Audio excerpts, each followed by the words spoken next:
maxaad ka sheegtay shirka? shirkani waxaa soo qaban qaabiyay midowga saxafiyiinta dalka Talyaaniga ayagana inagu martiqaaday oo inoo soo diray warqadayn fiita ah. Marka maxaad ka sheegtay shirka? shirka waxaan ka sheegay waxyaabihii dhacay xaaladda Muqdisho maantadan ka taagan iyo dhibaatada saxafiyiinta heesta iyo sidoo kale tacadiyada loo geysto dumarka Soomaaliyeed oo ay ka mid yihiin dumar badan waxaa jirta maanta Muqdisho lagu dhibaateeyay oo intooda badan la dhihi karo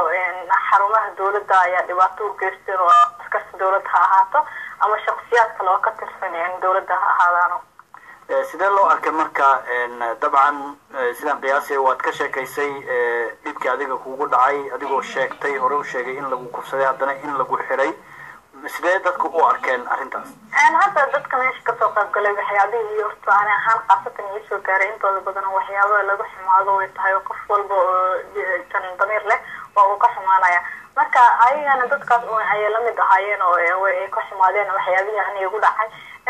gabi ahaanna way ka xumaadeen waxyaabihii ku dhacay gabdhaha Soomaaliyeed ee dhibaatada soo gaartay. adiga ahaan marka dareen ahaan sideed u aragtaa in Talyaani aad timid oo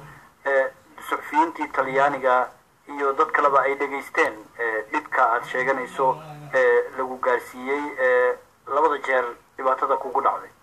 aniga ahaan horta dareen ahaan markii loo eego horta dhibaatadii soo gaartay ma ahan midaan iloobi karo mideeda kale dadastan maadaama aan Muqdisho aan ku sugnaan Muqdisho aan kasoo tegay